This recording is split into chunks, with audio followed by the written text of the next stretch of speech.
was nothing, just lights in the trees, a trick of the frost, a ghost on the breeze. But I saw a mirror older than me, staring through time like it wanted to speak.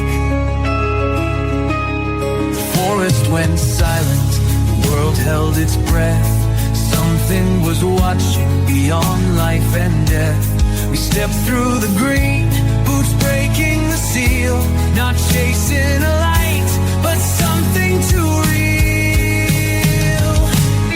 I came back with salt on my skin, my mind split wide where the storm got in. They call it a test, but I know the deal. History blinks beneath the green veil.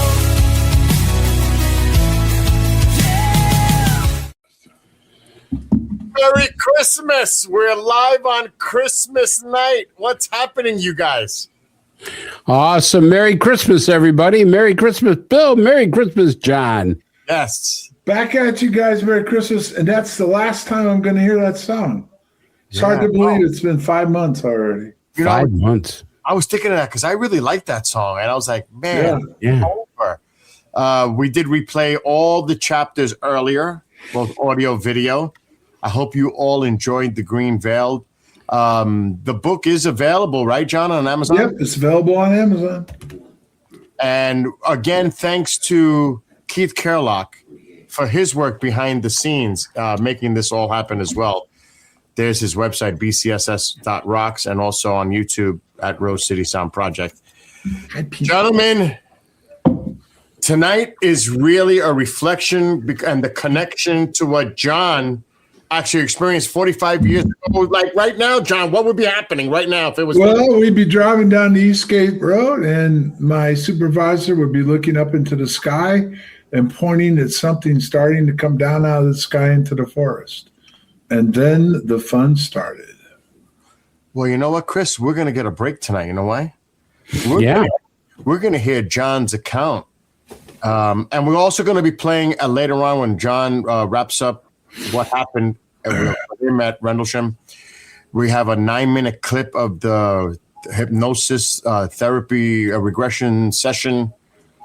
And John, take it away. Tell us what was going on right about now, 45 years ago, and what happened afterwards. Well, if we're going to go play by play, about now, it's 9:03, so it'd be 3:03 in the UK. He's seen it. We're trying to figure out back and forth what we're going to do. So, who's with you? Who's with you on the initial? He was my supervisor. He was Police 5. His name was Staff Sergeant Bud Steffens. He was new to the base. He'd been there about 2 months. And how long were you at the base so far? I've been there almost a year and a half. Okay. So it would have been July of 79 when I got there, and this was December of 80. Okay. So we were talking back and forth of what it could be. He was, I didn't know him very well, but I knew him well enough to know he was conservative. So for him to suggest we go off the base was kind of shocking. So I opened up the gate, drove down the road, got to the end of the road. It was a T. You go left or right. Left to Bentwaters, right to a small town. I can't remember what it was, to the right. And so he did like a U-turn in the road. So I opened at the passenger door. And when he opened the door, there was a lot of static electricity in the air. And I don't know if anybody's ever got a feeling where, like your spine gets tingly, you start to feel kind of threatened. That was the feeling we got. So I looked in at him and he goes, "Get in, we're going back up and call it in." Because we were trying to decide what we're going to do, if we're going to call in anything or not. But there was some. Let me ask you, I don't mean to interrupt you because you're going into the story, but this was a visual sighting.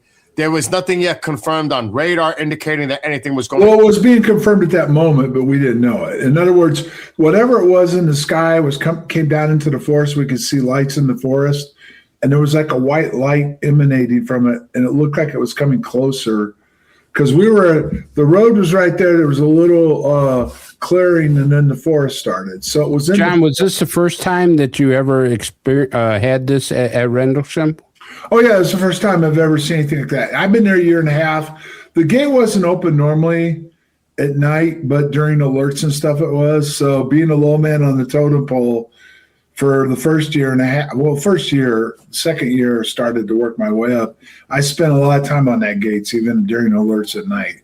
So there was nothing like that had ever been seen, before or after ever again from the gate, like what we saw that night. So we decided to go back up. Well, we didn't decide. We went right back up to the gate. I got out. I called the desk because it was a direct line to the desk. I told the desk sergeant what was going on. He didn't believe me. He thought it was a joke. It was Christmas night. It was a slow night. We had 3 frequencies, and one frequency was being utilized for Christmas music. Wow. And so he wouldn't believe me. Steffens got on the phone. Even with Steffens being the serious guy, he didn't believe him. Transferred us to CSC. And so Steffens told him what was going on. So they believed us enough to check out what was going on. But that's when it all started. Because here you got a quiet night, Christmas music playing. Nothing's been on the radio. And the security controller comes over to the radio, respond code 2 to the East Gate. We have reports of UFOs in the forest. It was said just like that? Yep, exactly like that. I'll never forget that. And that's when Steffens and I just went, oh, fuck. Excuse my language, but that's what we said. It was, oh, fudge. Because now everybody's listening. Everybody. Because this was on the Security Freak. And that's where most of the people were on. That was, we only had. John, why would they put it out that way? That's kind of unusual. His name was Sergeant Dillard. I still don't understand why he did it that way. And it just, and then he called for radio silence too. Maybe. Was he being sarcastic? Like, I don't know. I don't out there, I don't know. I mean, I don't know why. I wasn't talking to him. See, Steffens was talking to him at that point. I wasn't on the phone. So I don't know what Steffens was exactly telling him. I don't know what his response back was, but he put on the radio that there was a possible UFO in the forest. So everyone's silent. Radios, they went dead. He came hauling ass down the road with his lights on. Oh boy, we're not going to keep this quiet now. And, got down there, got out, looked down where we were. He was like, you could see the same thing we did. He was like, oh, shit, I don't know what this is. So he went over, got on the phone, and then there was a conversation going on. Again, I wasn't part of it.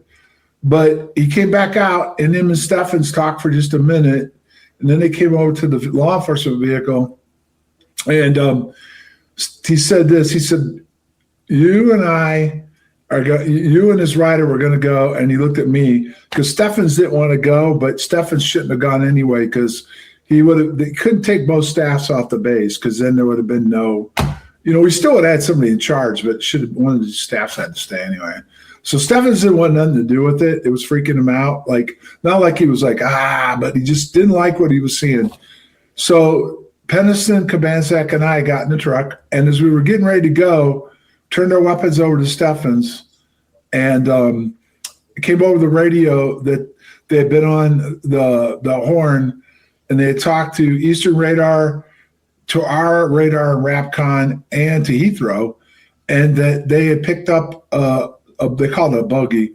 It was up over the area where we saw something come down in the forest and it disappeared. So that's why the final decision was made by the shift commander, who I'm assuming was probably talking to the command post by now because we were going to leave the base, which is not something we would normally do. It wasn't immediate threat it wasn't on the perimeter fence line, so it wasn't an immediate threat, but because something may have crashed, they authorized us to go off base. John, who was the shift commander? It was Lieutenant Baran. He was he had been an NCO, got out, became a Miami-Dade sheriff's deputy, got his degree, and came back in as an officer in security police. So he was the on-duty shift commander that night. Is there any reason why he didn't go out, John? He was over at Bentwaters, and that's where the resources were anyway. We were at Woodbridge, and there was 2 Napas there. So they had two areas full of A-10s. So, and then they had the ECPs on both, the arts on both, and then the security soup, which was Peniston. So it was a small security contingent at Woodbridge, and there was only 3 of us on law enforcement. So it was a smaller base, not just the A-10s were there, and a small munitions area in the back that had some munitions in it, but not much. But that had been an OWSA, so. But it was just a small base, and so 3 of us went off down the road. It would have been about another 15 minutes with everything going on before we actually departed and headed out into the forest. Wow. So should I continue? Have any questions? Yes, no, continue. Okay. So I'm a little ahead of schedule, but so we went down, made a right, went down, I don't know. That's where it gets a little confusing because which most people aren't aware of, but it was real strange. After the event, about, I think, and I could get this wrong, it may have been a little longer, but within a year or two after the event, they actually had a hurricane hit the coast there. It wasn't called a hurricane, but it was 80 to 90 mile an hour winds, and it completely leveled the forest, just leveled it. Everything was knocked down. Wow. And it was, you can look it up and see it online. They just didn't have that kind of winds there, and everybody called it like a hurricane. So it leveled the forest. So all the trees that were there were gone. They were all taken out. Now there was rumors that they actually had logging trucks staged before the event happened. It was a freak storm. It just appeared like within a day. They got a day's notice, and it just leveled the forest. So a lot of people speculate they were wiping out the evidence. Whether that's true or not, I don't know. But anyway, we went down a ways, and then we entered on a logging road. Okay. Now, what I remember, and it was confirmed by Brenda Butler that did a lot of investigation into this and knew the area well. We got only so far, and there was a fence, so we couldn't go any farther. Now, none of us had been off base at that point like that. We'd never been into the forest. We'd never went out on a logging road. All right. Question. Like I said, I don't mean to interrupt you, but did you have an idea in the general direction of where this may have went down? So far you've seen nothing indicating where this. There was no real. It was just out in the forest. It would have been, if you used the East Gate as a reference point, so it would have been straight down the road from the East Gate, and a little bit to the right is where you saw it come down into the forest. Okay. And it seemed like when we went down the road the first time, it kind of shifted to the left and was starting to come right at the main. We lost your audio, just so you know. That's really interesting, Chris. Can you imagine? Oh, Chris. It'd certainly wake you up, wouldn't it? I mean, there are any beverages associated. Yeah. Am I back? No, but especially, in the dead of night and something like that happening. Oh, it was not. That was Christmas night. It was just like, let's get it was our last midnight shift. We just wanted to get it over with and go home and take 3 days off. Right. Because we knew what was coming because we were going to be working New Year's Eve. So you ran into this fence. And we got stopped the vehicle, and there's a discrepancy on what we were driving. Pennison always said it was the Jeep. It wasn't the Jeep. It was a pickup truck. He had a 3-pack. So, and the interesting thing about it too was it was the Airman Kabansak's first night on flight. Wow. They like to do that. They like to work the newbies on the first. They come on the last mid, and they'd work one night to meet everybody and ride around, and then they come back their first swing. So it was his first night, and he actually said later on he thought we were pranking him because we used to pull pranks on the newbies. So we got out of the vehicle. The lights were in front of us. Now, this would have been farther to the right now. I don't know. Could have been a quarter to half a mile. I'd say probably closer to a quarter. And when we went into the forest, again, this was all dark, never been out there. So we didn't go very far, maybe a quarter mile. And then we got out, climbed over the fence, and then it seemed to keep drifting to the right. So again, I could tell you where it was after the fact, but I'm just describing it as. Wait. So it was drifting to the right. So now you can actually see it? You can see the lights in the distance out there. There was lights in the trees, and they were drifting. The white light was like imminent, and there was blue and red lights in it. So it's the tree level. It's in the trees. Yeah, it's in the middle of the trees at this point, yeah. Wow. So it's just drifting, right? Yeah, it seemed like it would keep going back the farther we went in, and then sometimes it seemed like it come right at us. In fact, if you listen to Penniston's story, and I kind of remember it that way, at one point it seemed like we passed it. It was behind us. So it got behind us. But maybe there was more than one, and maybe there was things you were seeing something else. I don't know. This is because I'll get into what Penniston remembers it as a Cabansack. Let's also just put this out there because there's a lot of people that put this bullshit, and I'm going to call it bullshit with the lighthouse, out of the question. Oh, yeah. I mean, well, here's the thing with the lighthouse, right?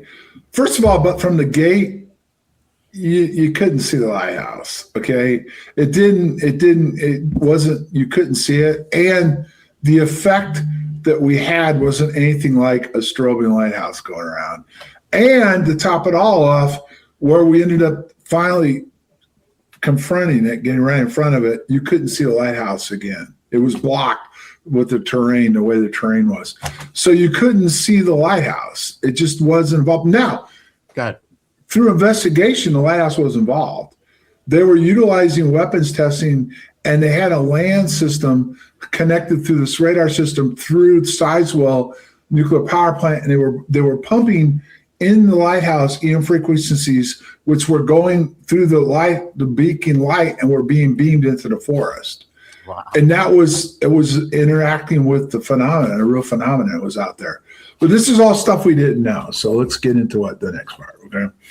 So we kept playing cat and mouse with it. It felt like a little bit behind us briefly. And then we were coming along and we were staggered. So Penniston was in front, I was in the middle, and Cabansack was to my right. And as we were walking along, we kind of went into this dip, and then there's this like a berm. And then we started going back up on the berm. And as we copped to the top of the berm, the white light got brighter, and there it was, lights in front of us. When you say lights, just the white light or different colors? There were white lights and different lights there were white lights and lights within the white light. So, yeah, I got to answer something, guys, just for a second. I'm sorry. Okay. I don't mean to interrupt. So the light was bright, but there was lights within it. Yes. And a white light within a white light. No, it was like a white light in front of it, an orangish hueish light, and then like an orangish light in the middle with blue lights around it. That's the best way I can describe it. Now that's what I was seeing. Okay. So we hit the ground, and this is where the story's completely different. Go wacko. Okay. I remember hitting the ground, the light dimmed briefly, got bright again. It went up in the sky and went back. That's all I remember. And I can't. Wait. When you say when it went back, went back up, or? It went up in the air and then back towards the field and these cottages were down by the road. They call it the farmer's house, but it really wasn't. The farmer didn't. Those were cottages down there there was a field and then cottages, a road, and another field. And the farmer didn't live there. So Cabansack did an interview with James Fox on I Know What I Saw and Out of the Blue. It was an interview. It was used on both of them. And the thing that I remember him saying was, we all got close to it. He claimed I was armed with my .38, and I drew my weapon, and we all blacked out. So whatever it was zapped us is the best way to put it. Now, Penniston says that, and he never is totally clarified with Cabansack and I, other than for the longest time, he would claim Cabansack wasn't with us, but in the statements it said he was, and then he later did an interview with Jimmy Church, and he said Cabansack was with us. But for years he tried to say Ed wasn't even with us, but he was. So Penniston claims that he got up, whipped out his notebook, whipped out his camera, all this freaky crap going on. which I always had a hard time with, even when I first heard the story. Oh, wait a minute. Is it possible that he did come back to his consciousness and you guys are out still? And he's recounting what happened? Yeah, but okay, all right, Bill. Let's focus for a minute, okay?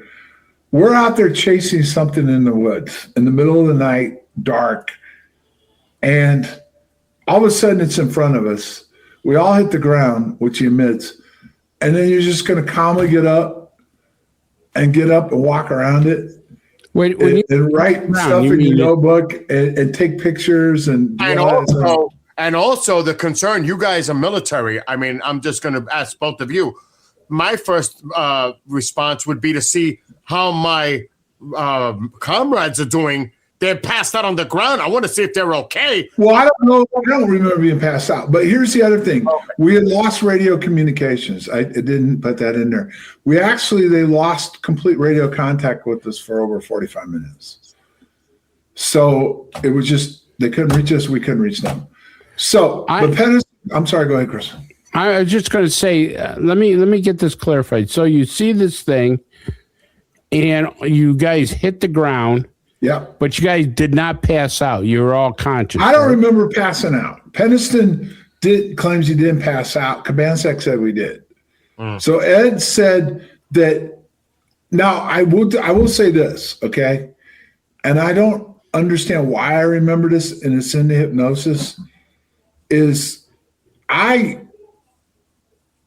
remember Peniston yelling at me from the front, telling me to open fire on it. And I was like, I'm not armed. I was yelling, I'm not armed, because we were told to leave our weapons back. But Peniston claims that at the last second, I was authorized to carry my .38. And I don't remember that. And then Kabansek claims I drew it and I went knocked out. So before we get into the crazy stuff, this is three different people remembering three different things before it really gets crazy. Okay, so he gets up, he claims, well, he didn't mention what we were doing. Later on, he did say, and again, he tried to leave Ed out of it at this point for years, that I was frozen in the light. Like he could see me. I was standing there frozen. And at one point, he said I disappeared briefly and came back.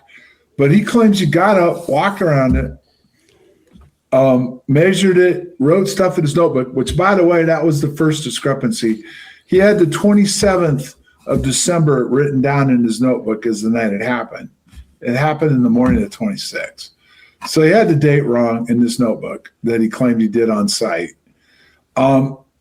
He walked around it, drew pictures of glyphs, and then touched the glyphs and didn't say nothing. Even after the 20-year mark, when he divulged the notebook and the glyphs, he didn't say anything about touching and getting a binary download. That didn't come out to the 30-year mark when we were doing an Ancient Aliens shoot with Prometheus Entertainment. And he came out and he showed in his notebook he had written down these binary codes, and that he had a download afterwards. So all I'm saying is, I'm a cop, you're a cop, Chris. It just doesn't make a lot of sense, okay? It just, if he'd have come out with this right afterwards and the date was right, I'd have given it a lot more credence. But he never told anybody about it. We went over in early 90s to do Trains But True. Halt was there, I was there, and Peniston was there. He never even talked about having a notebook, writing anything down, and brought any of that up. I agree with what Bill said, John, is that the first thing, I mean, if you guys hit the ground and, things start happening and stuff, I agree with Bill. First thing I would have done was just see if my partner was okay. Right, and he never said he did that, so. But could he have been just protecting that because he didn't want to reveal it for all those years? Yeah, but why reveal it at all? See, that was the problem. He staggered it. He did. These are just the issues I have with the sensational thing that happened to us anyway. He didn't talk about the notebook, and he didn't talk about really anything until he retired in 90. Fair enough. I understand that. Did anybody see him touch it, John? Did you? No. That was the other thing. And he tried to keep Ed out of it for the longest time, because I talked to Ed afterwards, not right afterwards, but years later, because we wanted to get him in our book Encounters in Rendlesham Forest. And Ed said he does not remember him touching it or any of that stuff going on. So, in fact, that was when Pennison trying to say Ed wasn't with us, and Ed was with us because it's in the statements. So they're just discrepancies is all I'm trying to lay out. So once, which neither Ed or I remember any of that happening. What I remember was it got bright, got dull, then got bright again, and it lifted up and started to go back out into the field. I remember the three of us getting up, still no radio contact. We were right there at the edge of the forest. There was a barbed wire fence, then there was a field, then the cottages. When we could see, and there was a finger of trees, which has later been identified as Capel Green. John, I hate to go back to this, but this, I mean, this, you guys all got up together, right? Yeah, I remember him getting up in front, me, and then Ed behind me. We all got back up as this happened and went back in the field. So I'm confused in this story. I'm going to be honest with you. I mean, if you all went down and hit the ground together and you all got up together, the stuff in between, I mean, where did that come from? Well, I know, and that's the problem. I remember getting close to it and it was gone. And Pennison has a whole different story. But like I said, and I'm honest about everything, Ed remembers us getting knocked out. That we all went out for a few minutes before we got back up and then we went after. Who was the first one to recover after all three were down? I remember all three of us did. We just got back up and went forward. So all of you got up at the same time? Yeah, that's what I remember. We hit the ground and then we got up and went forward. But Pennison said I was frozen in time. Ed wasn't even there, he claims, which he was. And then he went and did all his stuff. And then we went farther out into the field because we saw a light down by the farmer's house or the cottages. We went towards it and then it disappeared. Then we crossed the road, went to the next field, and we ended up way out on the coast. And that's when we crossed, we got down by the cottages and crossed the road, we could see a beacon. And which was a lighthouse. And we went towards that direction. Now, briefly in the sky, we saw something streak across. And then we went and got to the coast, and you could see the lighthouse. We were on the coast. There's a cliff that looks right down over there. Now, here's the thing. In 2018, I went back over there. From where we started and where we got to and got back, we could never have gotten there and back in time because it all started around 3 and was over by 4:45. So there's no way physically we could have gotten where I remember all the way out there and back the way we did unless there was something strange that went on. And that's in my hypnosis. I even talk about that. When we're coming back, how do we get here? Well, I don't remember this. I don't remember that. So I don't know. Now may be a good time to play the hypnosis, and then we can go into the rest of that night, and then I'll talk about night 3 I was involved with. All right, so let's do that. This clip is 9 minutes long, so everybody is aware of it, and we're going to play that right now. We started getting nervous. We were like going, what are we getting into? I don't know. What's going on? We don't know. The radio keeps coming back. They can't reach us for a while. We can't reach them. We're getting real nervous. We're getting scared. We can't get on the radio. We can't go much farther if they don't hear us on the radio no more because we don't like what's going on. Sergeant Pennison, what do you think? I don't know. Stop right now. Stop right now. Let's try to reach him on the radio. Okay, we've got him. Yeah, it's still there. It seems to be in the clearing. It seems to be in that clearing up ahead. Can we go on farther? Yes, go on farther. Find out what's going on. Let's go, guys. Look at that. There it is. Hit the ground. I run. I dive. Shoot, John, shoot. I can't. I don't have my gun. Who's telling you to shoot? Sergeant Pennison. I don't have my gun. They told me not to bring it. Yes, they did. They told you at the last minute to bring it. Describe what it is he wants you to shoot at. Light. A weird oval-shaped light. It's hovering. It's strobing. Flashing back and forth, flashing on and off. It's white, but there's lights below it. There's little lights below it. There's the orange lights, there's the red lights. It's like sun. It's like the sun, but it's not shaped like the sun. It's like an oval-shaped thing, and it's pulsating. It's pulsating. How far away is it? 10 feet, maybe 15. How big is it? I don't know. It keeps changing. It keeps changing. Changing It's in size. the lights are pulsating. It's hard to judge. It's hard to judge. It's there. It's there now. It's moving back. It's moving back. It's moving back. Away from you? It's moving away. It's moving. It's up. It's up in the air. It's up in the air. How It's high? moving back. It's moving back. It's up through the trees. It's moving back. It's moving back. Now it's in the distance, but it's there. It's down low again. How did it get through the trees? I don't know. I don't know. Well, we'll follow it. Call him. Tell him. We're going to follow it. We got to follow it. I can't reach him on the radio. The hell with the radio. Put it down. We don't need it. Put it in your hose. Put it in your pocket. Let's go. Let's go. We don't care what they say. We've got to find out. Something's there. We got to find out. Let's go. Spread out more. Okay, let's go. Okay, move. Okay, be careful. I feel weird. I feel tingly. I feel tingly. We all feel tingly. We all gotta know. We gotta know. Is it a UFO, John? I don't know. What is the UFO? What is it? I don't know. It's not real. It's lights. It's not an object. It does not appear to be a solid, total object. It just appears like it could be an object, because it gives the impression of an object, but it's mostly lights. It's all lights. It seems like lights to me. A shape made of light. Yes, a shape made of lights. It's getting smaller. It's small. Look how small it got. Look how small it is. I don't believe it. Look how small it is. It's just there though. It's like it's calling to us to come to it. We've got to go to it. It's telling us to come to it. We can feel it. Yes, can you feel it? Yes, I can feel it. We've got to get to it. We've got to know what it wants. It wants us. Let's go. Spread out. We're getting into some more woods again. How could it move? How could it move through the woods? How could it move through the woods like that? There's no way. Nothing can move through the woods like that. There is absolutely no way. There's no trees being knocked down. But it's in the woods. Look at this. It's in the woods. It's moving up and down. Look at this. Sergeant Pennison, should we keep going? Yes, we should. I agree. Are you okay over there? Yeah, I'm fine, but this is weird. I know it's weird. I've never seen anything like this. Look around. Can you see any other crafts? Can you see anything else? Can you see somebody that might be out here doing this to us? Can you see anybody? It's quiet. It's all quiet now. There's nothing there but this thing. It's pulsating. There's red lights. There's blue lights. There's orange lights. It's there. It's small though. It's real small. It's small. Keep going. We can hear humming now. The ground's shaking. This is weird. Why didn't we bring our guns?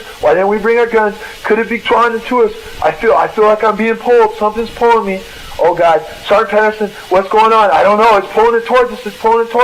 Oh look, it just changed again. It's small. Now it's moving back.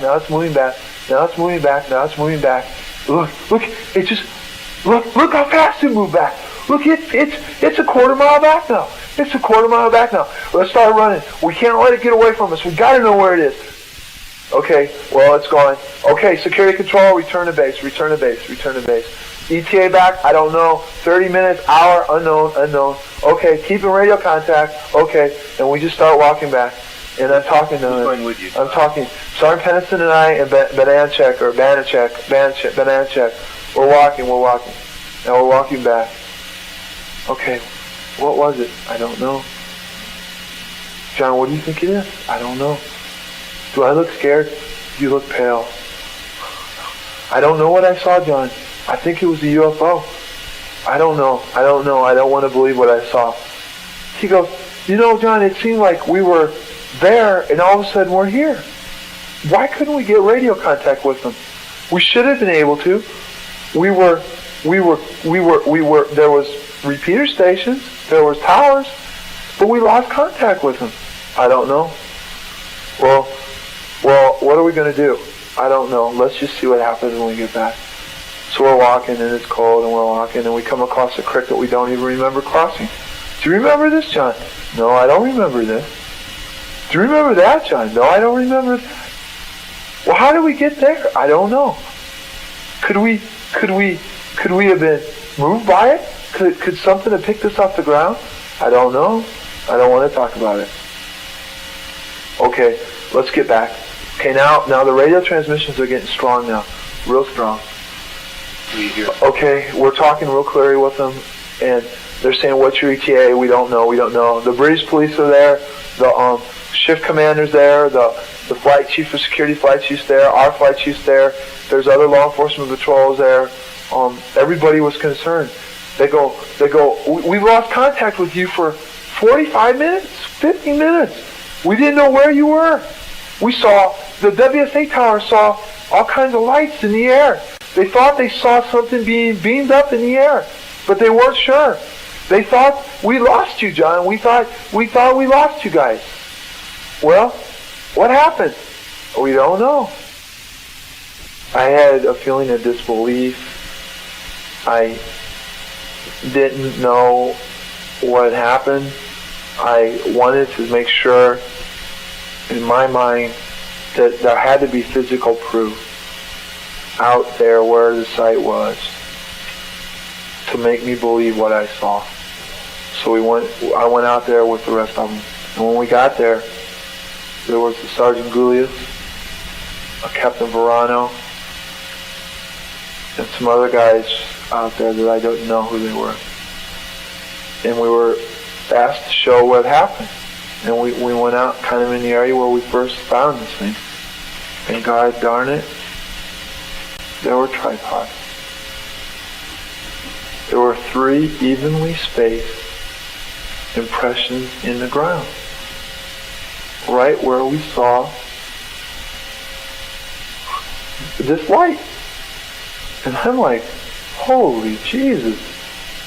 And we're all looking at each other, and we're going, maybe we're not weirdos. Maybe something really did happen out there.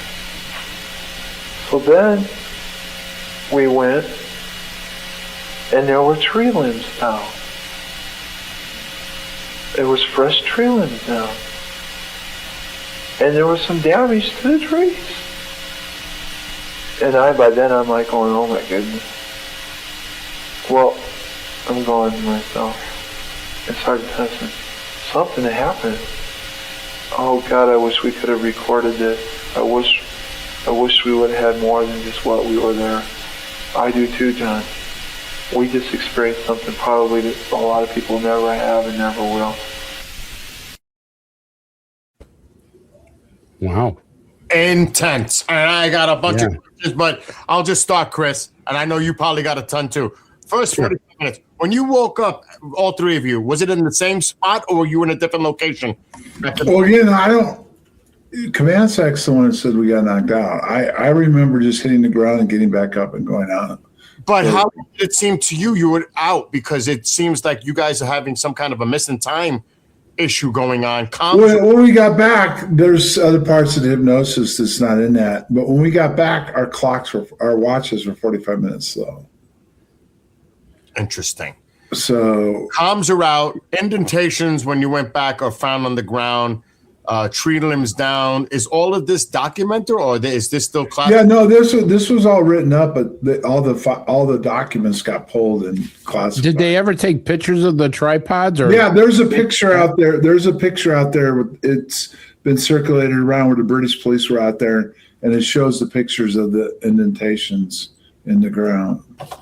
So yeah, there was some pictures that have been circulated online the next morning when we went back out into the field. Yeah, I'm just speculating, but it seems like something definitely happened, and you guys don't remember it, and that could be done on purpose, whether it's by us or whatever it is. Well, yeah, that's the investigation. Part of Condyne admits when you get close to this, it scrambles what you remember, how you remember it, and the tingling physically. Did you all experience the tingling? Yeah, that would be having to do with EM fields and time dilation.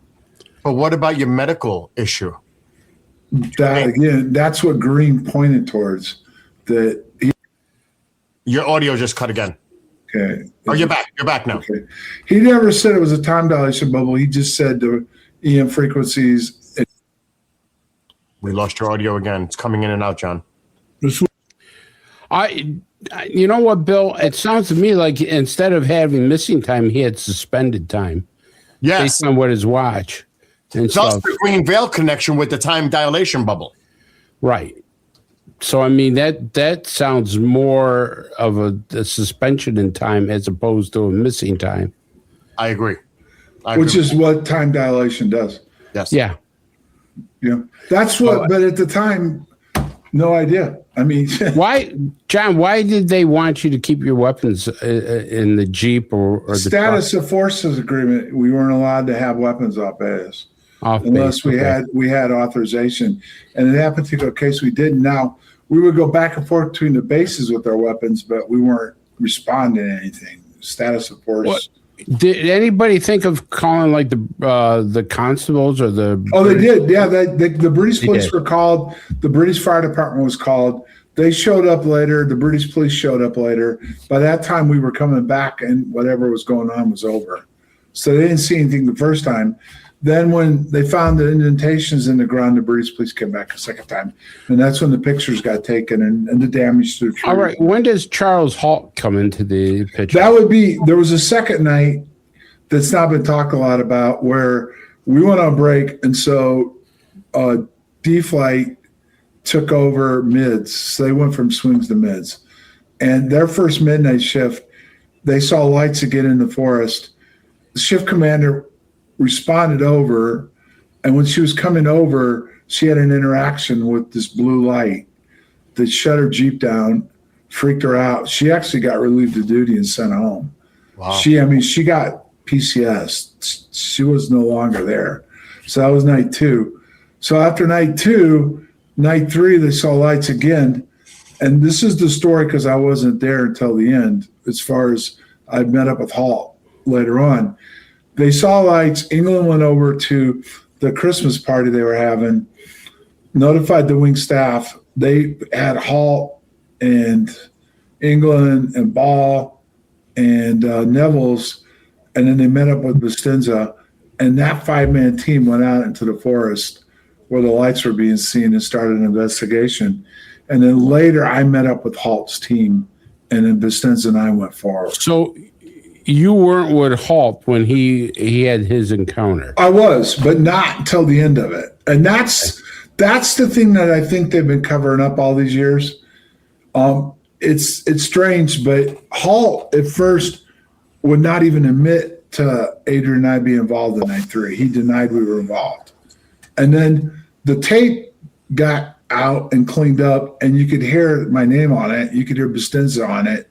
So he finally had to begrudgingly admit to Georgina Bruni that Bustinza and I were out there, but he claimed that him and I never were with him. And then eventually we proved that we were. So then he came back and said we were with him. And then now he's gone forward and admitted 2 things, that not only did I meet up with them, but Bustinza and I went forward and had an interaction. But he also just said on Russ Colcart that not only do we have an interaction, but it injured us. So he's come from one totally different opinion, covering up Adrian and I going forward what happened to us. What was your initial injuries, John? Did you have initial When injuries? right after the event, I just didn't feel good. I didn't feel right. Okay. But that was about it at first, not feeling good for a while. And then I survived and I went back to the States. It was in the summer I got ill with the flu and had to go to the emergency room because I was back home. I wasn't going to be able to get back to the base in time. And the Air Force just don't let you call in sick. So they had me go to the emergency room and have the doctor certify I was sick, which I was. But when he checked me out, he found a heart murmur, which I didn't have. So I got the extra day off, went back. They immediately brought a doctor in from Wright-Patterson, which at the time didn't ring any bells. And he checked me out and had me immediately cut me orders to go to Wright-Patterson. And they did a whole bunch of tests on me. And he just came back and said I had heart damage and they were going to continue to monitor it. He didn't really go into much detail. Do you think this was a symptom of radiation sickness? Terahertz radiation, which at the time no one even knew what it was. Terahertz didn't even come onto the scene until, what was it, 14, 15, when Putoff and those guys started talking about it, and Annie Jacobson. When was your first encounter with Kit Green or Putoff or any of those guys? That started in, let's see, when was the Bassett hearings? That would have been in 13. So we did the Bassett hearings for disclosure, And within a month or 3 weeks after the hearings, Green got a hold of Pat Frasconia, the lawyer that was working with this, and met with him in Jackson. And then from there, in a month and a half later, flew out to Sedona, where I lived, with Pat and his wife, and did a thorough examination on me. And that's when he wanted to bring Nolan and Kelleher in, which he did, and tried to get my DNA, which I wouldn't give him at first. Wow. And then wanted to do an MRI too. But can you going back a little bit? And you got there toward the end of the third night, when Holt was there with Bustinza, when you went out there with Bustinza. Give us a little background. What exactly happened on that third night? Well, when we got down to the gate, my friends and I went out there to see, because we heard about night two. So we just thought, well, we'll go out in the forest. We're off on our own and see what was going on. Maybe we could figure something out. That's when we got out there, and Holt's team was out there, and it was, cops were everywhere. So you can hear on the radio, on the tape, where they say we're there, and they said, hold on, we'll let you know when they come out. So eventually I met up with Holt and his team, and there was something. He first pointed to the sky where there was stuff flying around in the sky, and beams of light were coming down. And when we saw that, and then this light in the distance came kind of down in tree level above the trees and went into the forest and started coming towards us. And so he looked, and that's in another clip of the hypnosis, which, interesting enough, before I forget, in that clip, according to what we were encountering, was a life form. It says in there what we encountered was a life form, and that it would come back for me eventually. So anyway, he asked me if that's what we encountered the first night. I said I wasn't sure, so he let Bustinza and I go towards it. And so as we started going towards it, it started getting closer to us, to the point where we were running, and Adrian has said, I remember he went to the ground. He got knocked to the ground. He went down to the ground. He said something pushed him to the ground, held him to the ground. I was just in front of him. The light came over the top of me. I went into it. It went over me, and I disappeared for several minutes. And he had a little bit of contact with the light, but not like me. He didn't go into it completely. Oh, Adrian witnessed you disappear in that light? Yeah. I don't remember that happening. I remember getting close to it, and then it was gone. But yeah, he saw me go into it, and I disappeared. Now, just to be clear, though, disappeared because maybe it was so bright and he lost visual of you? No, he said I phased out like Star Trek. He saw me go in and phase away. And John, why was your intention to go into light? Why would you? I wanted to know what it was. I was totally, I mean, come on, Chris. I'm a cop. I want a logical explanation, and none of this added up. And there was something right, else. But I mean, I guess my question is, was there something drawing you to it? I don't remember like the way the hypnosis describes it. Like, I have to go, I have to be there. But my hypnosis says I did. But I just remember wanting to know what we were dealing with and understanding it. Well, if I had an incident on the first night and I don't have any answers, it's like, how did this happen? How did we end up here? And like you said, you're a police officer. And that third night, well, now I got an opportunity. I want to know what the hell is going on now. Yeah, but how often does stuff happen 3 nights in a row? That was the other thing. But I'm saying, from a personal level, I want to investigate. What I went through on the first night, I want more answers. I'm not just going to walk away from this shit now. I want to go and approach it and see what the hell this thing is. Because this Right. That's what it was. And Adrian and I got close, which, by the way, Adrian and I both got they admitted that the incident happened. They compensated us for disability, and they're medically taking care of us. And we're the only two that I know of that got compensation for it. Peniston may have. He's been really devious about. He's definitely on disability. He definitely had health issues from the event, but he's never openly came out and said he got disability because of the event. So, but I'm pretty sure he did. So I think Peniston's getting some compensation too. Well, John, here's something that nobody's asked about all through the series. I know there's a big dispute about this guy. Larry Warren, he has nothing to do with this, right? Well, okay, here's the thing with Larry Warren. Okay, I had no idea who he was. Didn't see him out there over the 3 nights. He was brand new to the base too, and he was on a different flight. So for me to 100% say he couldn't have been out there would be disingenuous. But what I can tell you is the interesting thing was when this story got kept quiet, they did have a guy from our squadron go downtown and talk to Brenda Butler Dot Street, and eventually Jenny Randall's got in the middle of it. And they were with I can't remember because of the B. It's like MUFON, but it was a B. And somebody from the base that was in the back office worked for Ziegler, went downtown New Year's Eve and told them that UFO incident, aliens happened on the base. Just had happened, which is interesting enough. That's what Arrow said. They would always use a UFO cover story to keep people from following up on it. So that was the initial, he claims he's a whistleblower. No, the real deal got out to them, who then they started pursuing it. And then a guy by the name of Larry Fawcett, and I can't think of the other guy's name. Yes, they wrote, I know what you're talking about. Yeah, they wrote that book. They started working with Butler and Street and Randall. Is it Greenwood? Barry Greenwood? Yeah, Barry Greenwood, yeah. And they were able to get the Air Force to release this memo, the HALT memo, which is online.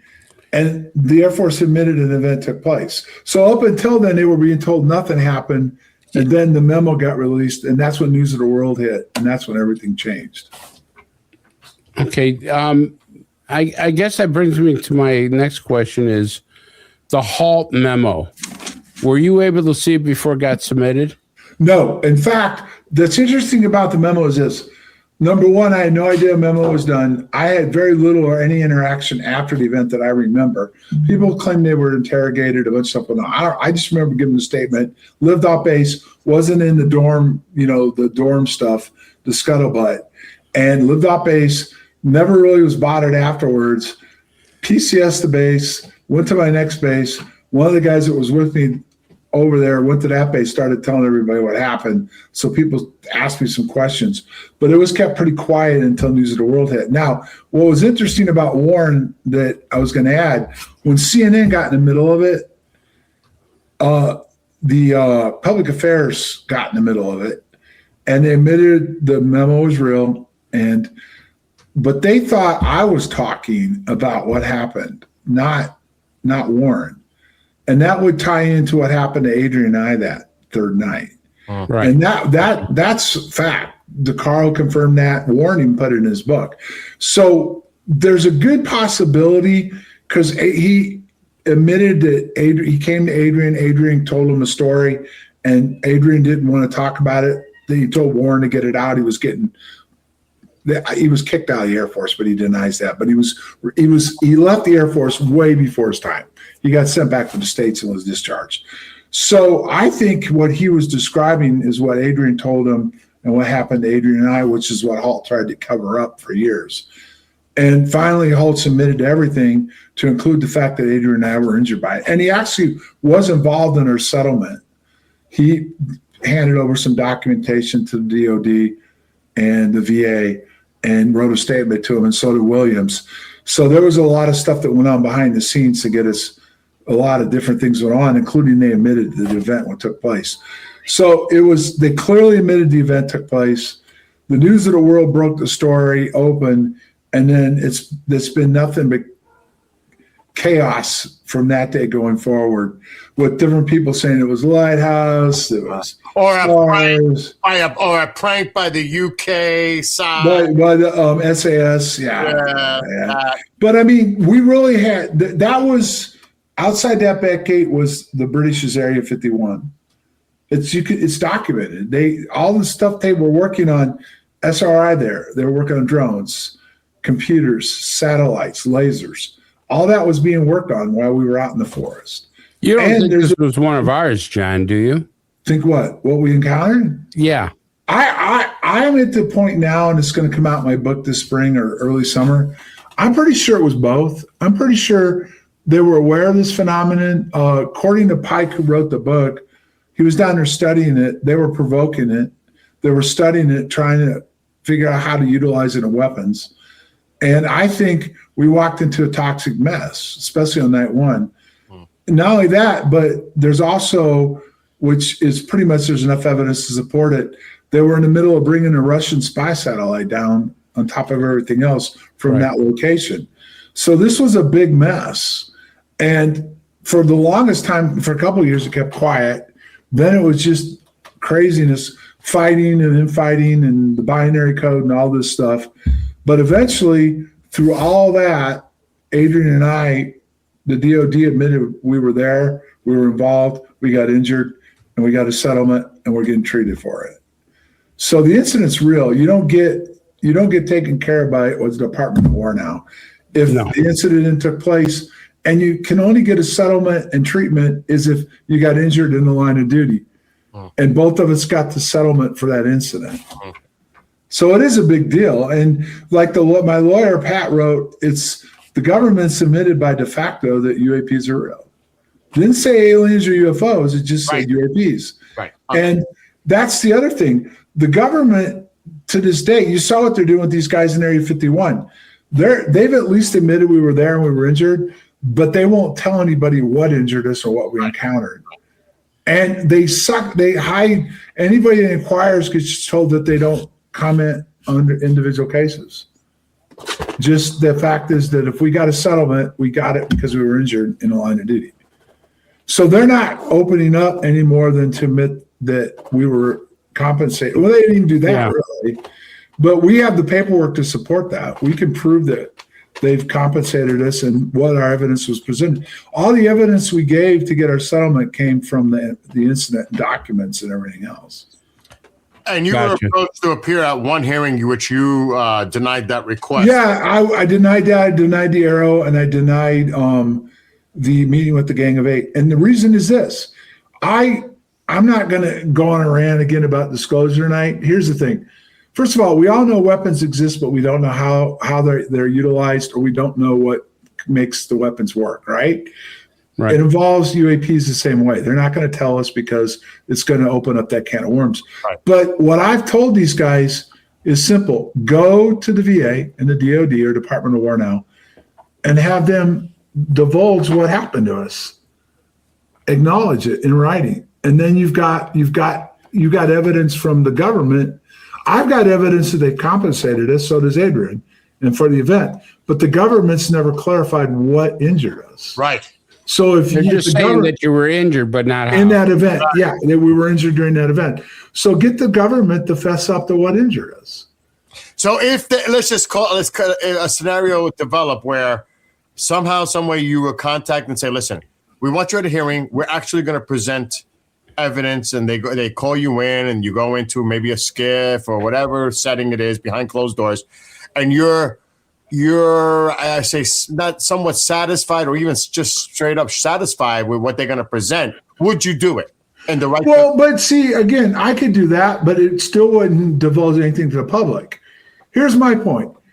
If you're trying to be transparent with what they claim, then just come clean and say, okay, yes, these guys have been treated and compensated, and this is what injured them.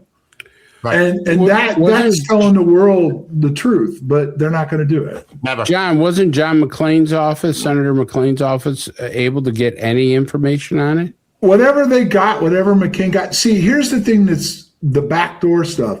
First of all, McCain got contacted by put off on those guys on the Dirts papers. After he found out about the New York Times article, and he held a hearing, which he threatened to do if I didn't get my settlement in the first place. He held a hearing, and they gave him the 38 Dirts papers, and he was looking into this further, and then he got cancer and died, and then it just died. The whole thing died right then and there.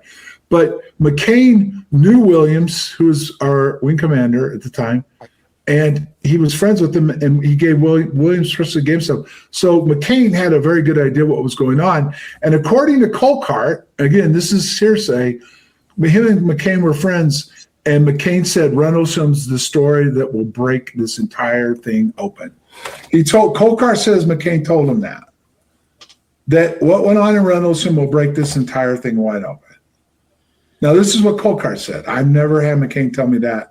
But Colcart was friends with him. In a perfect world, if we were to expose this for what it is, if that's what Colcart said, Well, I heard Colcart say it. I just didn't hear McCain say it. All right. Hokart said it publicly. That Who would be the vital people involved there that should be at a hearing? So it's you, Bustinza. Well, unfortunately, yeah, Bustinza needs to be there. Cheryl needs to be there because she's still alive in the aide that handled the case. Halt's still alive. He would need to be there. General Williams is gone and Gabriel's gone. They both have died. Right. But you would need us there. But again, it'll do no good if they just do the hearing behind closed doors. Right. It's not going to accomplish anything. If they want the truth, then the government's got to admit to the truth. So to both of you, because you already know how I feel about this, and I mean feel because it just upsets me beyond. There's no way we're ever going to see at a hearing when people are talking their talk, we're never going to see real evidence because it's classified. It's national security. We're never going to see that because all that's going to be seen as behind closed doors. The public's never going to have access to it. What do you guys think? Go ahead, John. I don't care. Okay, I will. I know. It's what I said earlier. You know there's a stealth fighter. You know we have nukes. You know we have lasers. You know we have these weapon systems. But you have no idea how they work. You have no idea what technology that they're drawing from, how they've been developed, how they work, how they function, how the stealth works, or anything else. The thing you have is confirmation these weapon systems exist, okay? They basically, in these hearings, and the New York Times paper and these scientists coming forward have confirmed there's something out there that we don't totally understand. So they've confirmed what they call UAPs now exist. But Bigelow said it with Knapp in an interview he did a few years ago. We're going to get confirmation, that's all we're going to get. And that's exactly how the DOD works. They'll tell you they did a strike, like today they just did a strike in whatever African country. Nigeria, yeah. But they're not going to tell you that how they did it, what they did it, and all this other stuff. No. So you're never going to get disclosure. You're just not going to get the truth. And once they admit even that the government officially admits they're real, and I mean like the cabinet or the president or something like that, there's just going to be so many questions that they refuse to answer. They can't even release the Epstein files. How are they going to release something that may be intelligence from somewhere else, and we're involving it in our weapon systems? And have been for decades. Yeah. It's going to open up Pandora's box that people are going to. Yeah. I mean, come on. It's not going to happen. It's not. No. I mean, it would shock me if they got the DOD or the Department of War and the VA to acknowledge Adrian Sinai's injuries and what happened to us. And if they were honest about it, then there'd be some proof. And that's what I keep telling these guys. That is real proof. Yes, I was injured. Yes, I can show that I'm compensated. But all I could tell you is the evidence presented involved Rendlesham, but that's all I got. I can't tell you exactly what happened in Rendlesham, when it happened, how it happened, as far as where we got injured and what it was that injured us.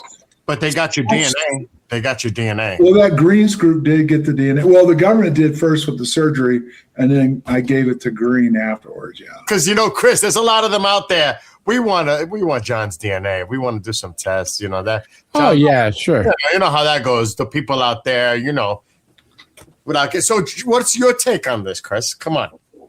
Well, there's some stuff that's interesting there. It doesn't surprise me that the government would hold back his injuries of how he sustained them. I mean, I went through the VA for my injuries, and it's like pulling teeth. I mean, it's easier to pull teeth without Novocaine than it is to work with the VA sometimes, as far as trying to convince them that you're an injured.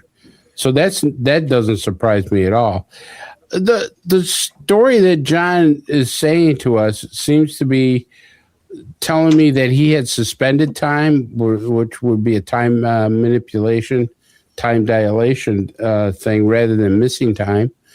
And, I'm just curious to find out if he was, he wanted to look at this, but if he wasn't actually being drawn to it, by some extraterrestrial force.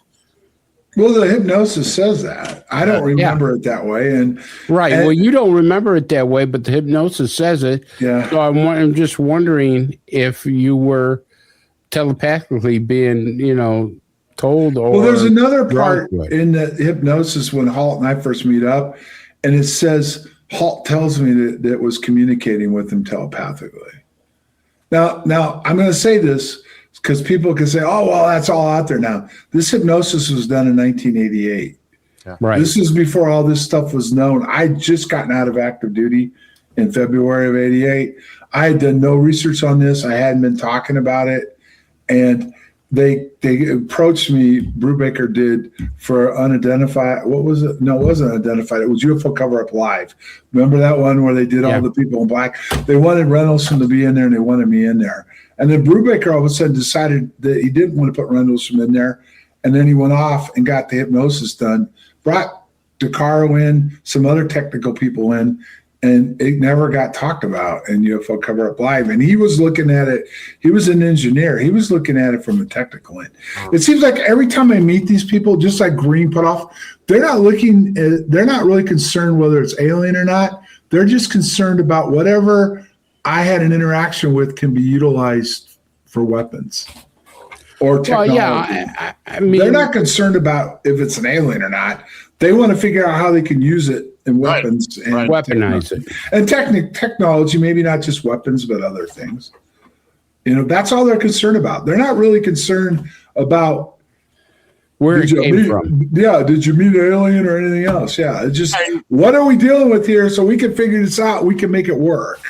And you and Bustenza and possibly Peniston are very few in a number of individuals out there, veterans that may have sustained some type of a medical injury, and they're not getting compensated because they're not recognizing that. Well, there's a problem across the Department of War / VA. If something happens and it's locked down and classified, it's really hard to prove it. That's what's going on in Area 51. Those guys were out there, but everything they were doing is classified. So how do you review and decide if what they're saying is wrong with them?